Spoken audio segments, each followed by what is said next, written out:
Welcome to MSK life clinic foundation.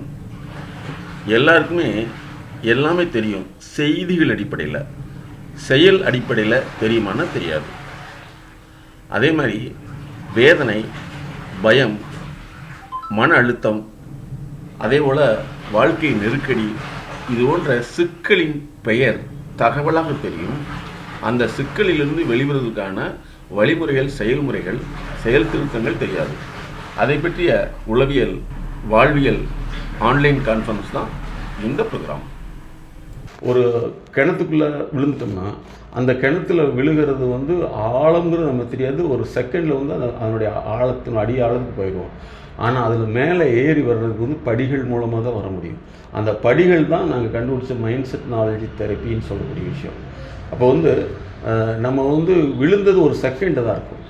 ஆனால் அதை மேலே ஏறி வர்றதுக்கு எவ்வளவு தூரம் இருக்குதுங்கிறத கணக்கிட முடியாது. நீங்கள் ஒன் பை ஒன்னா மேலே ஏறி வர முடியும். அதுதான் அறிவுசார் படிக்கட்டுகள்னு சொல்கிறோம். நாலேஜ் ஸ்டெப்ஸ் இதில் தான் வரணும். அப்போ நமக்கு இது எத்தனை நாளைக்கு, ஏன் இப்போ ஒரு செகண்ட் தான் நடந்தது, எத்தனை நாளைக்கு நமக்கு இந்த கன்சல்டேஷன் தேவை, எத்தனை நாளைக்கு இப்படி இருக்கணும் அப்படிங்கிற கேள்வி தேவையில்லை. நம்ம கிணத்துக்குள்ள தப்பிக்கிறது தான் நமக்கு தேவை. பல பேர் என்ன சொல்லிடுவாங்கன்னா, நீயே ட்ரை பண்ணுவாங்க. கிணத்துக்குள்ளே விழுந்துட்டு எப்படி நீயே ட்ரை பண்ண முடியும்? இது அவங்களுக்கு அனுபவம் இல்லாத கருத்து சார்ந்த கோட்பாடு. கருத்து கோட்பாடு வேறு, செயல் கோட்பாடு வேறு. எல்லாத்துக்கும் கருத்து தெரியும். இப்போ உதாரணத்துக்கு இப்போ நான் சொன்ன விஷயமே, ஒரு மனிதர் கிணத்துக்குள்ள விழுந்துட்டார் அப்படிங்கிறது இன்றைக்கி நிறைய பேர் கிணறுனா என்னென்ன தெரியாது. இப்போ வரக்கூடிய ஜென்ரேஷன் கிணறுனா என்ன தெரியாது, யாருமே பார்த்துருக்க மாட்டாங்க. கிணறுனா என்னன்னே தெரியாது. அப்போ என்னென்னா, கிணறுங்கிறது ஒரு ஸ்கொயராக ரவுண்டு இல்லை, பூமியில் உள்ள ஒரு ஆழமான பகுதி, நீர் நிலையை கண்டுபிடிக்கிறதுக்காக தோண்டப்படக்கூடிய ஒரு விஷயம் தான். அந்த தோண்டக்கூடியவருடைய ஆழம் நீருடைய மட்டம் எவ்வளோ இருக்குதோ அந்த மட்டத்துக்கு கீழே வரைக்கும் தோண்டி ஆகணும்.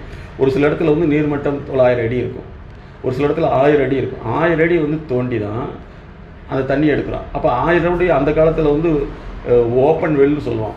ஒரு 5 கஞ்சோ அல்லது 10க்கு 10 பெரிய ஒரு குழியை தோண்டி அதுக்குள்ளும் தண்ணி கயிறு மூலமாக எடுத்தாங்க, அதுக்கப்புறம் பைப் மூலம் எடுத்தாங்க.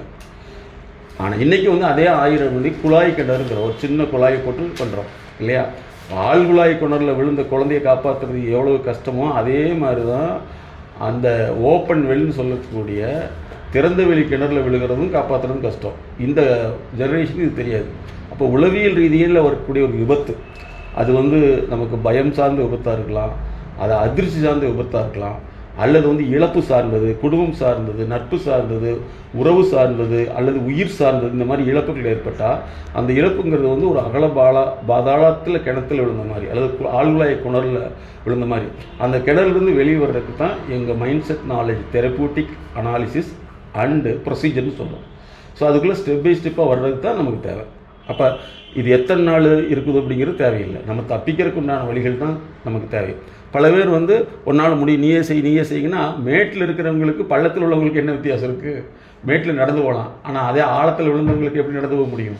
அப்போ பெரும்பாலும் பலருக்கு அனுபவம் இல்லை, ஆனால் கருத்தை வச்சுக்கிட்டு தான் செய்கிறாங்க. ஆனால் நாங்கள் எங்களுடைய எம்எஸ்கே லைஃப் கிளினிக் ஃபவுண்டேஷன் கருத்துக்களை தாண்டி அவர்களுடைய செயல்முறையை உருவாக்குறோம். அதனால தான் 2 விஷயம் இருக்குது உலகத்தில், கருத்து கோட்பாடு, செயல் கோட்பாடுன்னு சொல்கிறது. கருத்துங்கிறது எல்லாத்துக்கும் பேசுறதுக்கு இனிமையாக இருக்கும், அதோடு நினைக்குவாங்க. அதனால தான் பேச்சாளருடைய பேச்சு நிறைய பேர் கேட்பாங்க. ஆனால் உளவியல் நிபுணர், அதனுடைய கன்சல்டன்ட் சொல்லக்கூடிய ஆலோசகருடைய பேச்சை நிறைய பேர்த்துக்கு போய் கன்சல்டேஷன் பண்ணணுமே தெரியாது. பேச்சாளர்கள் பேசிட்டு போயிடுவாங்க. நாங்கள் செயலை உருவாக்கக்கூடியவர்கள், எக்ஸிக்யூஷனரி கன்சல்டேஷன் சொல்லுவோம். சரியா? இப்போ உங்களுக்கு என்னென்ன இருக்குது நீங்கள் ஃப்ரீயாக டிஸ்கஸ் பண்ணலாம். சொல்லக்கூடாது உனக்கு என்ன பிரச்சனை, சாப்பாட்டு பத்தியம்னு இருக்குது, அதே மாதிரி பேச்சு பத்தியம்னு இருக்குது. சாப்பாட்டில் உப்பு குறைவாக இருக்கணும் அல்லது புளி குறைவாக இருக்கணும் இப்படிங்கிற மாதிரியே பேச்சு பத்தியத்தில் நமக்கு முரண்பாடான பேச்சுக்கள் யாராவது பேசிக்கிட்டாங்கன்னா தயவுசெய்து அதை பற்றி பேச வேண்டாங்கன்னு சொல்லிடணும். அதை சொல்லாமல் அவங்க சொல்கிறத எல்லாம் முழுசாக கேட்டுக்கிட்டால் அது நமக்கு பாதிப்பு வரும். அப்போ அவங்க இது சொன்னால் கஷ்டப்படுவாங்களா அப்படின்னு நினைக்க வேண்டியதில்லை. உங்களுக்கு அந்த வார்த்தை அல்லது அந்த செயல் உங்களுக்கு பிடிக்காமல் இருக்குது, அல்லது உங்கள் மனசுக்கு ஒரு அதிர்ச்சி ஏற்படுத்துது. அப்போ நம்ம மனசை பலப்படுத்துறதுக்கு உண்டான கன்சல்டேஷன் எடுத்துகிட்டு இருக்கணுமே தவிர இடையில வரக்கூடியதை தவிர்த்துக்கணும்.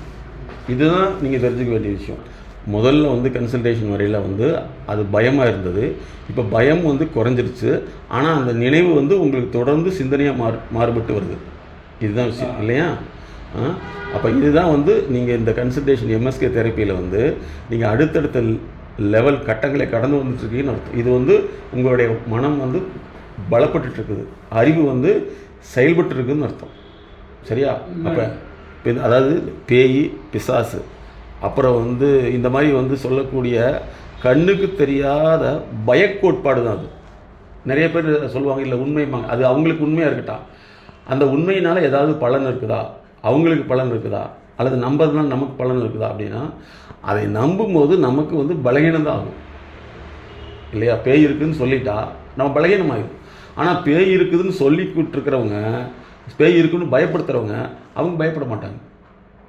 அதை வந்து பயப்படுத்துறதுக்கு உண்டான ஒரு கருவியை தான் அவங்க பயன்படுத்துவாங்க. அப்போ அதில் தான் நம்ம அதிர்வுக்குள்ளாயிடும். இப்போ உங்களுக்கு வந்து வர்றது நினைவு சுழற்சி. உங்களை முதல் கட்ட வந்து பேய் பிசாசுன்னு சொல்கிறப்போ வந்து உங்களுக்கு என்ன ஆச்சுன்னா அதில் பயம் ஏற்பட்டது. இப்போ அந்த பயத்திலிருந்து வெளியே கொண்டு வந்துட்டோம். இப்போ வந்து அந்த பேச்சை பிறர் பேசும் பொழுது உங்களுக்கு வந்து அந்த நினைவு தூண்டப்பட்டு நினைவு சுழற்சி ஏற்படுது. நான் அந்த காலத்தில் வந்து நல்லா இருந்தேன், எனக்கு எந்த நோயுமே இல்லைங்கிறது எப்படி வந்து நம்ம சொல்கிற மாதிரியோ டாக்டர்கிட்ட போய் சார் எனக்கு முதலில் நல்லா தான் இருந்தது, இப்போ தான் கண்ணு பிரச்சனை, காது பிரச்சனை, மூக்கு பிரச்சனை, சார் ஏற்றுக்க மாட்டார். இப்போ உனக்கு என்ன பிரச்சனைன்னு கேட்பாங்க. அப்போ போய் சொல்கிறப்போ வந்து நான் அப்போ விட நல்லா தான் இருந்தேங்கிற சொல்லவே கூடாது. ஏன்னா நீ அப்போ நல்லா இருக்குங்காட்டி நீ வரல, நீ பிரச்சனைங்கிறப்போ வர்றீங்க. நோய்ங்கிறப்ப டாக்டர்கிட்ட போக வேண்டியதில்லை, நோய் இல்லைங்கிறப்ப டாக்டருக்கு வரும். இது சாதாரண கிடையாது. ஆனால் நோயே இல்லாமல் இருக்கிறப்ப டாக்டர்கிட்ட போகிறவங்க தான் மிகப்பெரிய வசதி வாய்ப்பு உள்ளவங்க வந்து உடலை வந்து மேலாண்மை செஞ்சுக்கிறாங்க, உடனே வந்து மேனேஜ்மெண்ட் பண்ணிக்கிறாங்க, உடம்பு வந்து செக் பண்ணிக்கிறாங்கன்னு அர்த்தம். அதாவது வந்து இதை பேசாமல் நம்ம ஏன் தடுக்கணும், அல்லது இது பேசாமல் இருந்தால் கோழையாங்கிற ஒரு கேள்வியை விட இப்போ வந்து ஒரு பத்தியத்தில் இருக்கீங்க, இப்போ கால் முறிஞ்சு வச்சு இப்போ நாங்கள் என்ன செய்யறோம்னா ஒரு கட்டு போட்டுட்ருக்கோம். நான் நடக்காமல் இருந்தால் கோழைன்னு நினச்சிட்டிங்கன்னா யாருடைய தவறு? அப்போ வந்து அந்த கட்டு போட்ட கட்டு எதுக்குன்னா அந்த பிளவு முறிவு வந்து சேர்ந்து செயல்படுறது தான். அந்த செயல்படக்கூடிய கால அளவு நீங்கள் கொடுக்கணுமல்ல. அப்போ நீங்கள் தான் வந்து நான் இந்த மாதிரி பேய் பற்றிய செய்தி கேட்குறது கொலையாயிடுவேன், அதனால் நான் வந்து கேட்டு செக் பண்ணி பார்க்குறேன்னா இப்போ தான் சர்ஜரி பண்ணியிருக்குதுன்னு வச்சுங்களேன். உதாரணத்துக்கு கால் வந்து முறிஞ்சு போய் சர்ஜரி பண்ணியிருக்குன்னா அந்த முறிஞ்ச சர்ஜரியும் அடுத்த நாளே வந்து நான் நடக்கலைன்னா நம்ம முண்டின்னு சொல்லிடுவாங்க, நான் என்ன கோலையா அப்படின்னு சொல்லி நடந்தோம்னா நம்மளுடைய அறிவு குறைபாடுன்னு அர்த்தம். ஒவ்வொரு மனிதனுடைய வாழ்க்கையிலும் பயம்ங்கிறது பல்வேறு கோணங்களில், அது பேய் பிசாசு சார்ந்த பயம், இருட்டு சார்ந்த பயம், வேலை சார்ந்த பயம், வேலை அதிகமாகி விடுமோ என்ற பயம், பொருளாதார பயம், உறவு சார்ந்த பயம், கடவுளை பற்றிய தவறான கருத்துக்களால் வரக்கூடிய பயம், குற்ற உணர்வு. அதற்கடுத்து பார்த்திங்கன்னா ஏற்கனவே நம்ம நடந்த வாழ்க்கையில் நாம் தெரியாமல் செய்த தவறுகளுடைய நினைவுகள் அல்லது பிறர் நமக்கு செய்த துரோகங்கள், இப்படி பல்வேறு வகையில் பயம் இருக்கும். பயத்தை நீக்கிறது என்பது அந்த பயம் சார்ந்த பல்வேறு கோணங்களை ஆய்வு செய்து அதிலிருந்து வெளிவர ரெமிடியல் தெரப்பி, அதே மாதிரி மைண்ட் ரெனோவேஷன் தெரப்பி என்பதை மூலமாக தான் கொண்டு வர முடியும். இதுக்கு தான் எங்களுடைய MSK life clinic foundation fear remedial therapy என்பதை உருவாக்கியுள்ளது.